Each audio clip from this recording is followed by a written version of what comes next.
All right, guys, welcome back to another episode of New Legacy Podcast. We got my man Jason Lamar with us today. Drove all the way out from Phoenix, Arizona. We are in Flagstaff, Meteor Flagstaff. area of Arizona, running across America. And I get to run into amazing people like this. And he grew his Instagram page from pretty much nothing to 48,000 plus followers in the last pretty much 6 months. And his content is killing it. He's the guy that everybody is stealing the backdrop wall from. So he's known as the backdrop wall king at this time. And he has some stuff to share with us and some knowledge. And he's a good human being, so he has a lot of good stories, So all this does not come easy. Facts. I appreciate the intro, man. I appreciate you having me. Yeah, no, like this is, we met at West's Mastermind in September. Yeah, end of September last year, 2023. And then, you were just like, when I first met you, I was like, damn, he's good energy, he's fit, like, everything. And then down the road, like, we're like starting to run across America, and you're like, oh, let me come through, check it out, boom, boom. And hey, look, a lot of people tell me they'll come through on my run across America. So far, the only people that check up on me mostly are the people I owe money to. So that's good, They'll never forget about me. But yeah, I was like talking to my cousin yesterday. I was like, man, the only people who check up on me are people I owe money to. Nobody else really, oh yeah, how you doing, I was like, I haven't had one of those in a while, but you came through. I was like, damn, that's amazing, Yeah, man, you're doing a dope thing. Like this, like a lot of people like to talk on the internet with their positive shit about helping people, but you're actually running across to actually do it and actually raise money, and not just tweeting about it. Yeah, and like none of the money that come from the team Feeding America goes to me. It goes straight to the campaign, and like I'm competing against like Ever Mattson, sponsored by The Rock, Tony Robbins. It's like the Team Feeding America chart.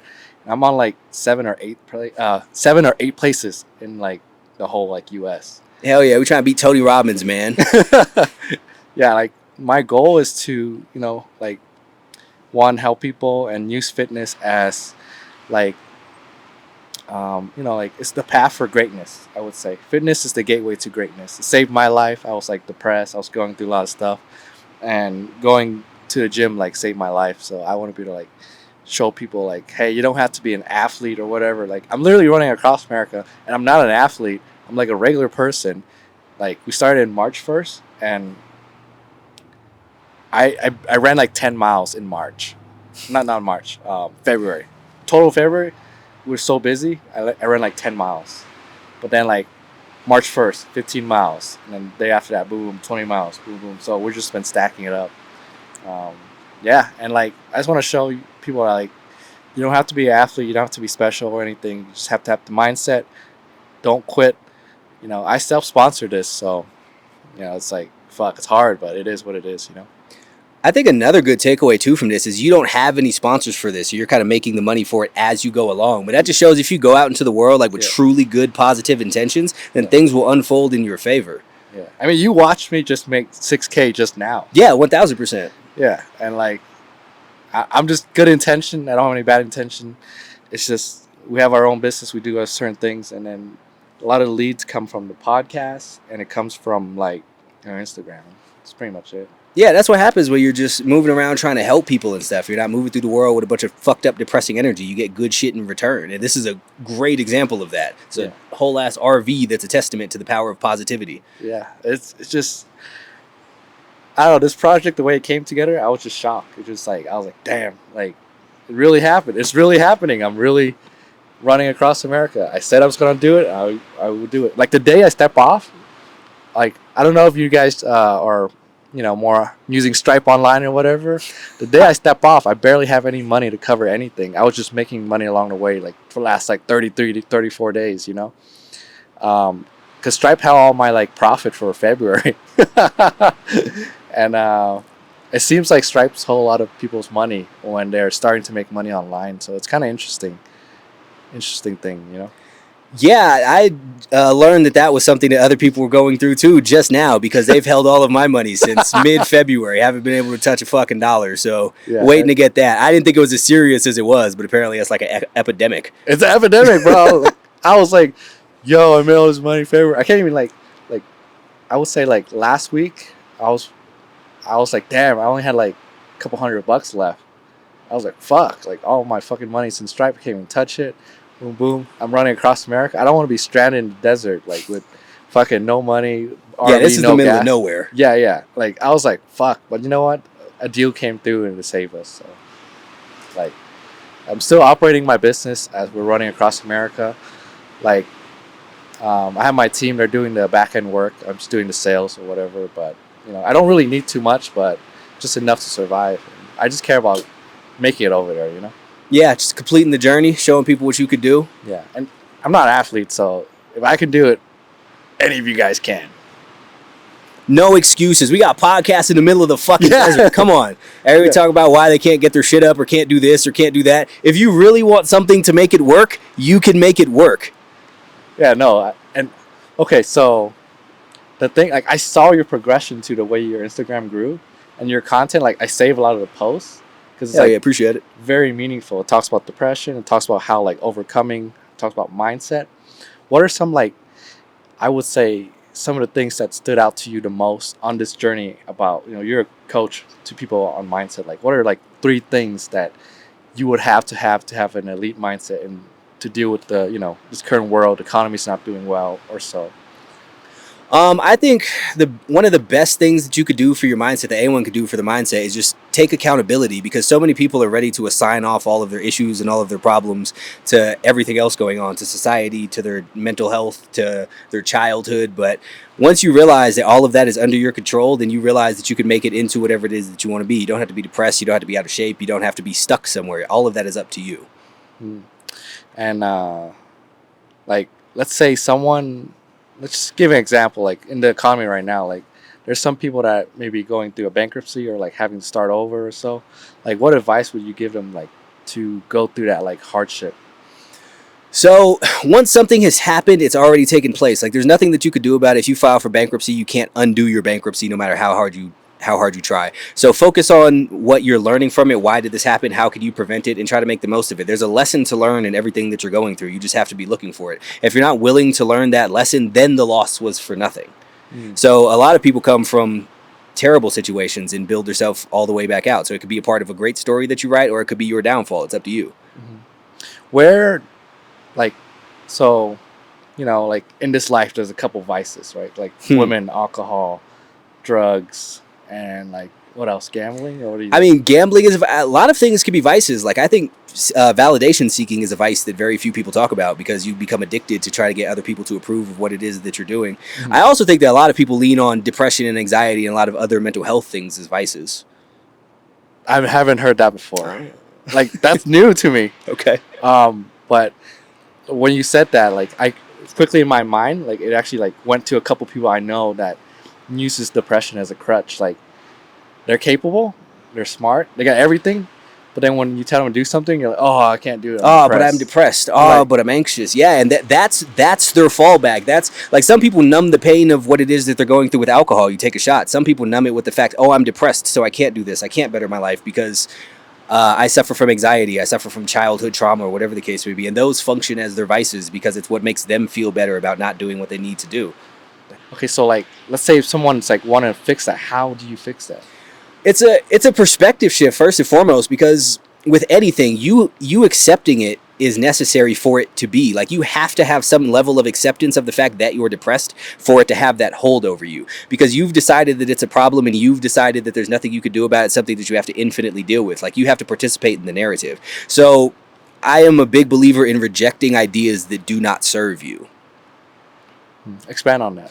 So okay, so we'll go with the depression thing, right? Even if you are truly depressed, even if depression really is something wrong with your brain, right? You will always be in a worse position if you think that. Like, think about if you get a cut, or if you've gotten tattoos before. The tattoo hurts no matter what it is that you're doing, right? But if you watch the tattoo and think about how much it hurts, it's so much worse that if you pay attention to other stuff and don't focus on the pain. So your focus on your sadness just amplifies your sadness. It's like the thing that people tell you with the pink elephant, like, don't think about the pink elephant. But you can't not think about it while you try to. But if you go about doing other stuff and trying to put your focus towards something more productive, the pink elephant will leave your mind. like the goal is just to keep moving forward and not get stuck.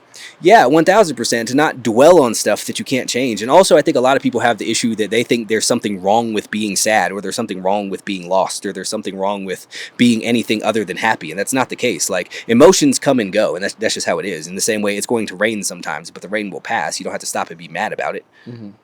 It's just like, what is your technique to, like, if someone has to make a hard decision, like, how do you, and they're stuck, like, how do you push through that? Like, there's a certain time when, like, even I, all the time I have to make a decision where it's like, oh, do I fire this person, or like, do I let go of this person in my life? Oh, they did so much for me. Like, how do you, like, go through that, like, pain? So I think a lot of the time when people come to making decisions, they know what it is that they should do and they just don't want to do it. Like, if you get to the point of, should I fire this person, then yeah, you should probably fire this person, because that's why you're thinking about it. But then the fact that you're trying to justify it in the other direction is just further proof that you should fire this person, because you know what you should do. You're just trying to talk yourself out of it because it might feel better. People tell you that that's the nicer thing to do. Mm-hmm. Oh shit. Okay, so when you said that, like, you already know what you wanted.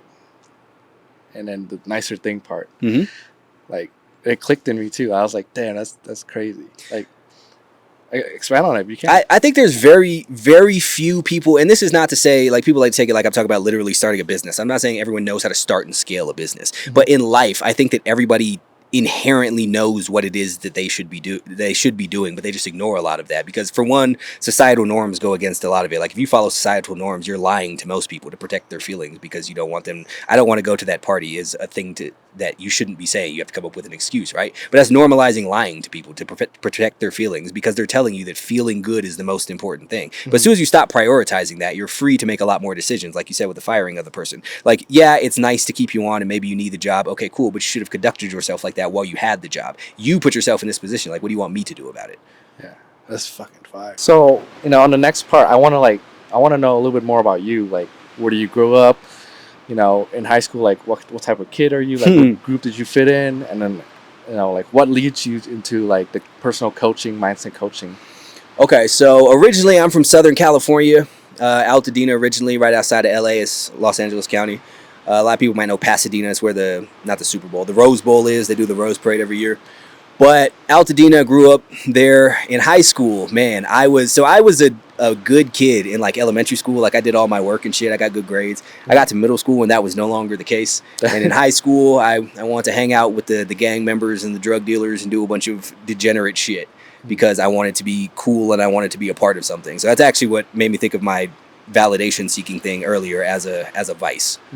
Were you, like, so you mentioned it, like, so were you seeking validation? 1000%. Looking back on it, I can see that every single thing that I did, like, at the time, it's like, because I'm trying to make money, it's about respect thing. But really, I just wanted the acceptance of the people that I was around. I just wanted to be told, oh, I was down, I was with whatever that was cool to me at the time, and I just want to feel like I was accepted in something. And that's a really dangerous thing, because when you're feeling that way, you don't care where you get it from, so you're willing to do whatever it is. Damn, that's wild. Yeah. No, like, the way he's like a really good speaker. I appreciate it. It's like when you talk, it's like a boxing match. Like, people tell me that I talk fast. I don't see it. Like, I listen to myself back and I'm like, I don't see how I could slow this down and not sound stupid. No, like, because I listened to you two at 2x. Oh, really? And you're like, yeah, okay. You're like the first person I interviewed that's like 2x speed. No, I like this. This is good. But yeah, so that's you in middle school, high school, like, validating seeking. What's the next phase? So I moved to Charlotte, North Carolina, the day after I graduated high school. I was on probation at the time, and one of the conditions of my probation was I had to live with my parents, and my dad got a job out there. Or he moved out there to work with somebody that he knew. I'm almost 100% certain that he did it just to get me away from California. Yeah. But, of course, I was still a dumbass and just found people to do dumb shit with in Charlotte. So it didn't work out immediately. But I will say, if I had stayed in California, I would have been in a much worse position than I ever found myself in Charlotte. Mm-hmm. So it was the best thing for me, though I hated it at the time. And same as you said before, like, when I started working out is when my life really started to turn around, because that was the first positive thing that I had ever really dedicated myself to. And that was the first thing that I did that showed me that I can create something that was in my mind, because I had, like, a vision of how I wanted to look and stuff like that. Yeah. And just dedicating myself to it and putting in the work, seeing it to come to fruition, was an eye-opening experience for me. It's just like, so working out, and then what was after that, like, your journey to where you are? Oh, after working, so I started working out. I had a bunch of random jobs at the time. Then I became a personal trainer. I got my personal training certification, so I did that for a few years, and I wound up at a Lifetime Fitness. It wasn't a big, giant one like you see everywhere. It was a smaller one. I think they bought out a Lifestyle Fitness or some smaller gym. Anyway, I started off there personal training. I transitioned over to membership sales, and they actually pay pretty decently for that. So that was the first time in my life that I was making actually decent money, and I wasn't just a poor fuck. So I did that, but I still had the chip on my shoulder of being in Charlotte when I didn't want to be in Charlotte because it was like I had no choice but to go there at the time, and I was always pissed off about that. So I moved back out west to Phoenix. It was cheaper than California. I didn't really have much money at the time. So from there, I got into real estate, wholesaling, and house flipping. I did that for several years. It was pretty successful for me, but as a whole, I wasn't a good fit for it. And a lot of people do it, so I'm not really going to speak too much on my distaste with it because, different people have different experiences. I'm not trying to paint something in a bad light that was good for me. And during that time, I started investing crypto and stock. And at that point in time, I transitioned over fully. This was 3 years ago now. Yeah. I transitioned over to doing that fully. And it's funny because I always had all these goals, and when I was living outside or living on the street and being homeless for a little bit, I would say when I got to a certain point, I would be happy, and I would get to that point and I wouldn't be happy. And I finally said when I get to a point where I can work for myself and work from home and just do whatever it is I want to and have the financial freedom to do what I felt like. I mean, I wasn't crazy rich. Then everything would be good. And I got to that point and I realized I was still unfulfilled. And so I looked back on everything and saw the common denominator throughout all of that was myself. So I figured I'm not good with me. So until I'm good with me, then I'm not going to be good with anything that I'm doing. So I dedicated a few years to just working on me. Like, how important is it, like, to have you have a relationship with other people, but, like, how important is it to have a relationship with yourself? I think that's one of the most important things. Like, if you just watch people and you listen to people, you'll see there are very few people who are truly, truly comfortable with and happy with who it is that they are. And that's because they've never taken the time to work on themselves. And that's another thing that one of the societal narratives is focusing on yourself is somehow wrong. But if you don't focus on yourself, you're never going to be able to be the best you. And if you're not the best you can't be the best for anybody else. If you're 40% you can at most give someone else 40%. Because the equilibrium. You can't give more than you have. So if you want to give someone your full best self, you have to be your best self. And the only way to be your best self is to focus on yourself. Yeah. So that leads you here? Yeah, so I started doing that, and end of 2022, I came across Wes Watson on Mike Rashid's podcast. I wasn't on Instagram at the time, but I heard him. And I heard him pop up on a few more things, and I started paying attention to what he was doing. And just seeing his story, where he came from and what he was doing, and the shit he was talking about was inspirational to me, and to see him inspiring other people. And then I found out he was teaching other people to do that.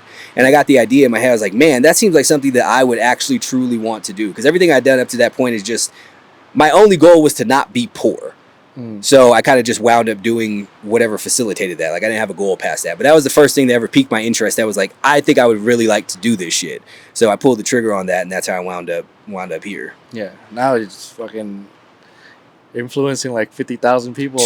Crazy. Every post. Crazy, man. Yeah. Like, how is that feeling like to, that's a lot of validation. Like, it's wild. Like, I don't know, how do you feel on that process? Like, it's crazy. So it's wild to me, man, because it's not like I objectively am able to say certain things. People think I'm egotistical about whatever, but like, I'm aware that I'm well spoken. I'm aware that I have good points. I'm aware that I'm intelligent or perceptive in some capacity. But just seeing all of this other stuff and to see because I've been told most of my life that I think the way that I think is weird, or I'm thinking about stuff wrong because it's different than how most people think. Yeah. So I spent a long time kind of keeping that to myself, and it was when I got around other people who saw, okay, they have similar thought patterns to the way that I do. Maybe I'm not the one who's thinking wrong. Maybe it's everyone else. And just to share my thought, because that's all I really do is talk about my perspectives on stuff, and to get the feedback that I do is very, like you said, like, validating. That's not what I do it for, but it is. Yeah, I'd be lying if I said it wasn't. No, it's just like, it's so crazy that, like, the online world right now, like, if you put your message out and like, I feel like the message has to be like close to your soul. Yeah. And if it's the closer, like, because for me, I do video and stuff, but now I'm on the other side of the camera, right? So But I'm seeing like the more you can get closer to where your soul is, like your real message, your soul, and then the more you can get closer to it, the better the content is. 1000%. I think that's why my stuff resonates with people, is because every single thing that I say is something that I like truly think. Like, these are my real life viewpoints and perspectives on stuff. This is how I operate on a day-to-day basis, because I know some people just try and get a bunch of views or just say stuff to be inflammatory because they know that works out, but I think people could see through that shit. Like, I'm newer to like being in front of a camera. Like, how do you like, what is there a strategy, a tactic, or like how do you get closer to that message from the soul and be able to put it on camera without like being afraid or getting nervous or fucking it up, you know? So this whole thing, in all honesty, the reason I didn't have Instagram for so long, because I started my account in the end of July last year when I started doing this. Mm-hmm. So I stayed off of it. I would tell myself for all kinds of reasons, but really I stayed off of it because I didn't want people to tell me that I was fucking stupid or whatever. It was just an uncomfortable thing to me. So I thought that would be harder to get used to than it was, but my thing is I just sat down in front of the camera and said shit that I thought. So I was like, I'm saying shit that I think, so the worst thing that people could tell me is that what I'm saying is stupid, but I don't need everyone to disagree with me. It's like I'm not telling people how to make millions of dollars in something, so there's nothing that I could be wrong about. Mm-hmm. And I think that, like you said, staying true to yourself kind of insulates you from a lot of what it is that people are saying. Because the only reason that you truly have to be bothered by this stuff is because you feel like they're saying something factual. Damn. You're dropping major bombs. Like, the way you talk, is it always like that? Or No, is it from like being on content for the last like no months? So I've talked, like the way I speak, I've spoken for the last 10, 11, 12 years, but it's like a progression of such, because like when I'm like very straight, like point A, boom, hit, point B, boom, hit, done. Yeah, because so a lot of my worldview is based around efficiency and just what's factually true. So a lot of stuff that people get mad at me about me saying is like, I'll speak on like the depression thing or the trauma thing. It's like, well, you have all of these things. Functionally, it's just thoughts. So because I have a very stripped down approach to things, and I think that that's how I wound up with point A, point B, point C is just stripped down and straight to it. So, you know, let's go do a routine, what your routine looks like, and let's like help the audience build a routine. Yeah, what so they can do, you know, to like elevate their life with fitness. If I was to go to the actual absolute specifics of my own routine, every single day, 3:57, my alarm goes off. I get out of bed. I walk downstairs. I do 100 push-ups, drink some coffee. I meditate. I read something positive and stimulating to my mind. I go out and I walk my dog. And I do a little bit of work, be about an hour, hour and a half, give or take. And then I go to the gym where I spend about an hour. And then I come home and resume working. As my days are very, very simple. Yeah. So, but all of those things I make sure that I do every single day. Like if you follow me, you'll see every single day, 4 a.m. I'm awake no matter what happens. Doesn't matter how late that I stay up. A lot of people ask me, when do I go to sleep?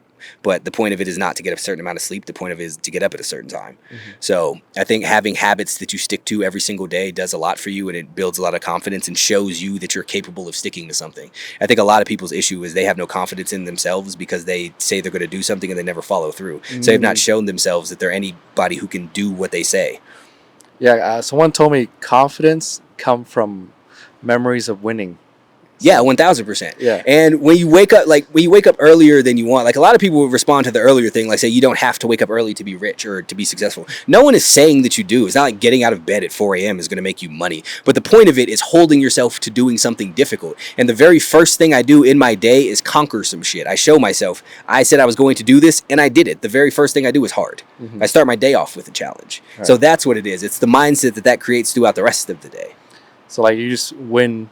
The first thing you do is win. Very first thing. I never want to get the fuck up. I do it anyway. Mm-hmm. So let's talk. Like you had a good perspective on depression. I think this is gonna like. People hate this, and I'm here for it. Let's go. That's what I'm saying. That's why people hate it. I'm here for it. Yeah, like what's wrong with our society right now? Everyone seems to be depressed. So first and foremost, people take this thing that there wasn't all of this mental health knowledge 50 years ago, and that's why no one knew about it. But now that everyone knows about it, more people have it. So logic would tell you if it was because of a lack of knowledge of it, now that you know about it, less people would deal with it. But now everybody fucking has it. And because for the majority of people, like I would say 99%, I'm sure some people do truly suffer from some sort of depression like they do schizophrenia, right? But the majority of people, you're just unhappy with your life, and your brain is telling you to fix your life, but they just want to stop feeling sad without doing the work. It's like if you're in your house and your house is on fire and the fire alarm stops beeping, yeah, the noise is annoying, and you could take the battery out and it'll stop, but your house is still fucking burning down. That's the problem. Like, but they're just so caught up in the fact that the noise is annoying. You want to stop. So you want your sadness to go, but what's making you sad? And I have never talked to anybody. It's like, why are you sad? And they're like, I truly don't know. And you push them to think about it. You know why you're fucking sad. Fix it. Yeah. Like, there's people, and I've been in phases where, like, it's a spiral, right? How do you, like, stop a spiral from happening? Or, like, if you're in it, how do you, like, just stop it, at least?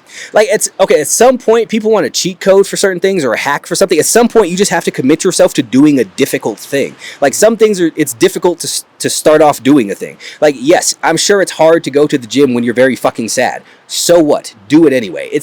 Being happy is not a qualifier to exercise. When people act like because you're in a bad mood you can't go do the shit, accept the fact that you're not feeling well and do it fucking anyway. And the more that you do it, the more you'll get used to doing it. So you just have to accept the fact that some things will be hard in the beginning. Everything isn't easy. There's not an easy way to do everything, and there doesn't need to be. Yeah, and like regardless of what you start, like the beginning is like the roughest part. For every single thing. Like, I used to be a very lazy person. Like, when I was a kid, I didn't play any sports. It's a Vince Staples song, I ain't never ran from nothing but the police. That was me. I was not active, I was lazy. And one day I decided I wanted to be in shape, and I had to go to the gym to do that. So I had to start going. It was terrible, but I kept doing it and it got easy. Now I enjoy it. Like, it's just what you're conditioned to do. You're conditioned to be lazy. You're not just lazy by nature. So that's one of the biggest thing right now. And then, like, what's your opinion on, like, all this, like, weed thing, you know, like, everyone's smoking weed now. That's because it's legal. Okay, so everyone's argument for weed is that it's natural, so therefore it's okay. But poison ivy is also natural. If you go roll around it, it's going to fuck you up. Just because something came from the earth, it doesn't make it good for you. And my question with any mind-altering substance is, why do you need your mind altered to begin with? Because if you were good with who you were, why do you need to change that? If you have a suit that you love exactly how it is, are you going to take it to the tailor? No. And the fact that you're taking it to the tailor says you don't actually like it like that. So fix your fucking mind and stop looking for the way out.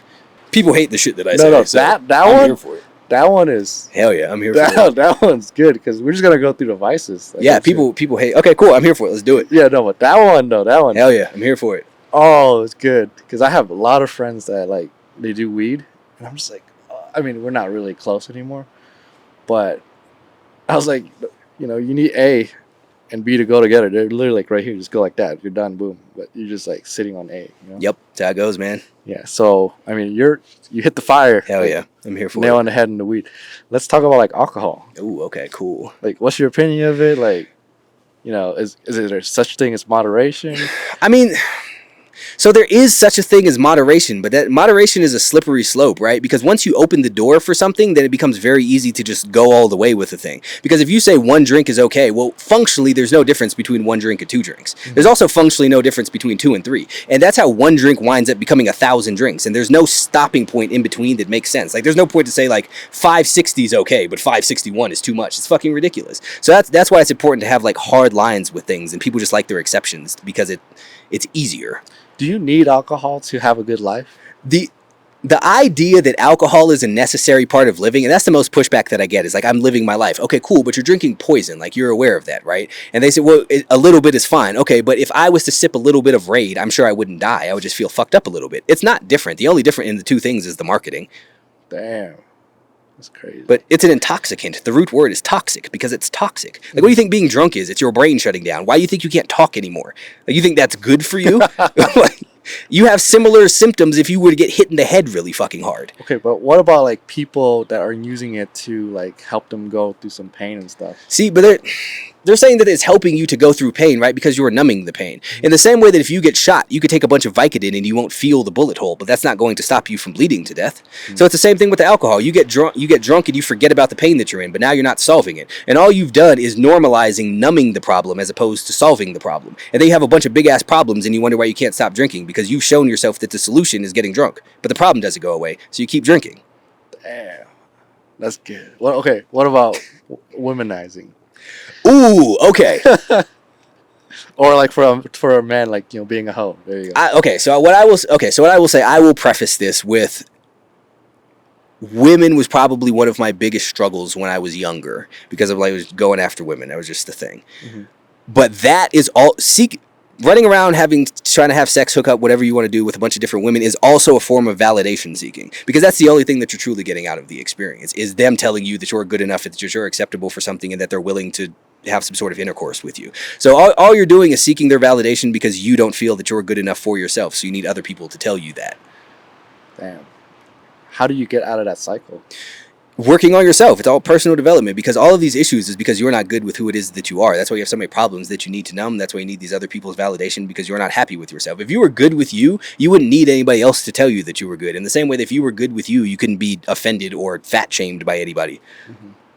How do you, like, all these vices, from alcohol to the drugs and stuff, it's because you're not happy with your reality, and you're not happy with the situation that you're in. Like, what's the first step to like fixing some of it, The first step is accepting that your situation is caused by you. Because people like to do their shit. They go to their therapy and do their shadow work and get to the root of their problems. But the root of your problem is always you chose to do that shit. You chose to numb your problems with alcohol. And people say that alcoholism is a disease. It's not. You chose to drink fucking alcohol. That's insane.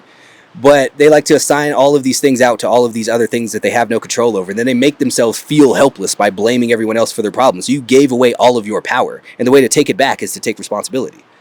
What is your idea on like a perfect life? Like something we should strive to live, like a lifestyle? I think a perfect life is living true to who it is that you know that you are supposed to be. Because as we talked about before, there are many things that you know that you are supposed to be doing. Like, you know that you should be in shape. You know that you shouldn't be running around after a bunch of women. You know that you shouldn't be doing drugs. You know that you should be productive and contributing to, even if not society as a whole, your people. Like, you should be an asset to people. Like, these are things that people inherently know that they should be doing. And the closer that you can live to doing exactly what you know that you should be doing, to following what your conscience is telling you, the less of these issues that you will have. Damn. So you're like a type of person where you want to solve a problem before it gets too big.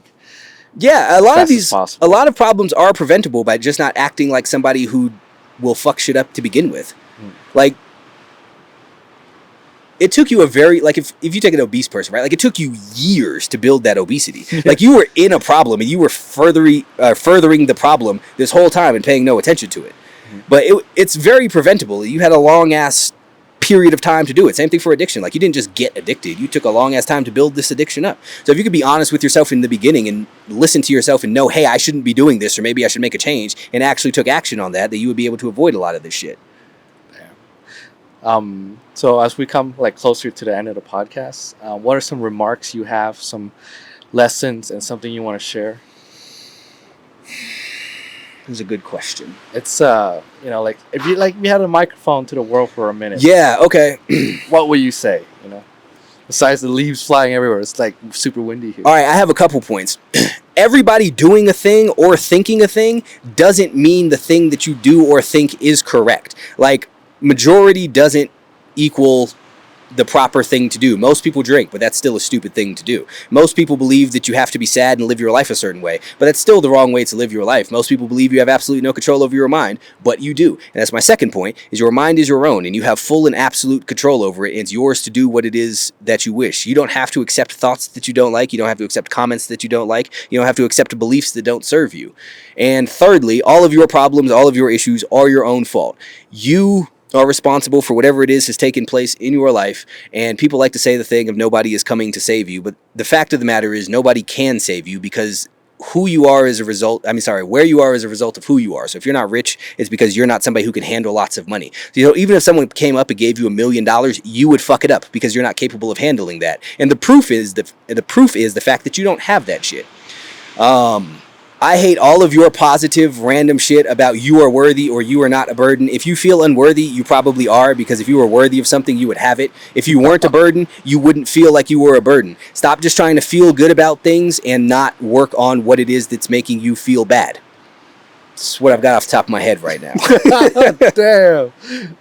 That's crazy. Like, nah, you got it. Like, the more people agree with you, the more wrong you probably are. Because you're seeking their validation. Well, if you look at the majority of people, like, the majority of people don't want to be the majority of other people. So if most people agree with you, then that means you're probably doing what most people are doing, which means you're probably somebody that nobody or yourself wants to be. You won't be remembered. Not a fucking bit.